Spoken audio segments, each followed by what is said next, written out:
بسم اللہ الرحمن الرحیم۔ السلام علیکم۔ ایک بادشاہ نے اپنی رعایا پر ظلم و ستم کر کے بہت سا خزانہ جمع کیا تھا اور شہر سے باہر جنگل بیاں میں ایک خفیہ غار میں چھپا دیا تھا۔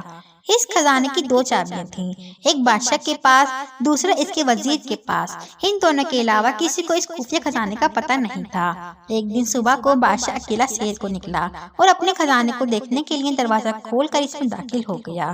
خزانے کے کمروں میں سونے چاندی کا ڈھیر لگے ہوئے تھے، ہیرے جواہرات الماریوں میں سجے ہوئے تھے، دنیا کے نویدات کونے کونے میں بکھرے ہوئے تھے۔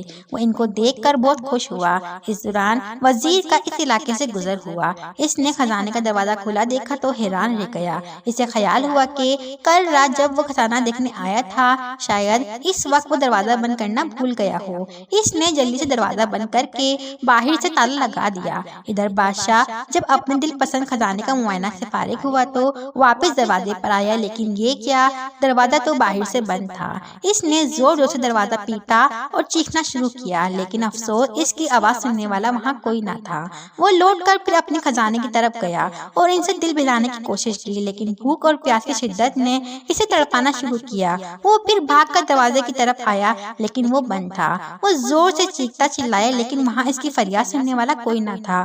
وہ نڈھال ہو کر دروازے کے پاس گر گیا۔ جب بھوک پیاس سے وہ بری طرح تڑپنے لگا تو رینگتا ہوا ہیرے کی تجوری تک گیا۔ اس نے اسے کھول کر بڑے بڑے ہیرے دیکھے جن کی قیمت لاکھوں میں تھی۔ اس نے بڑے خوبصورت انداز میں کہا، اے لکھ پتی ہیرو، مجھے ایک وقت کھانا دے دو۔ اسے ایسے لگا جیسے وہ ہیرے زور زور سے کہکے لگا رہے ہوں۔ اس نے ان ہیروں کو دیوار پر دے مارا۔ پھر وہ گھسیٹتا ہوا موتیوں کے پاس گیا اور ان سے بھیک مانگنے لگا، اے آبدار موتیوں، مجھے ایک گلاس پانی دے دو۔ لیکن موتیوں نے ایک بھرپور کہکا لگایا اور کہا، اے دولت کے پجاری، کاش تو نے دولت کی حقیقت سمجھ لی ہوتی۔ تیری ساری عمر کی کمائی ہوئی دولت تجھے ایک وقت کھانا اور پانی نہیں دے سکتی۔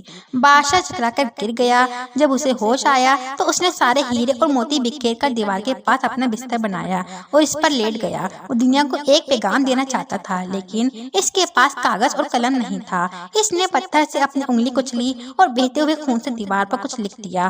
حکومت عہدیدار بادشاہ کو تلاش کرتے رہے، لیکن بادشاہ نہ ملا۔ جب کئی دن کی تلاش بے سود کے بعد وزیر خزانے کا معائنہ کرنے آیا تو دیکھا بادشاہ ہیرے جواہرات کے بستر پر مرا پڑا ہے اور سامنے کی دیوار پر خون سے لکھا ہے، یہ ساری دولت ایک گلاس پانی کے برابر بھی نہیں ہے۔ السلام علیکم۔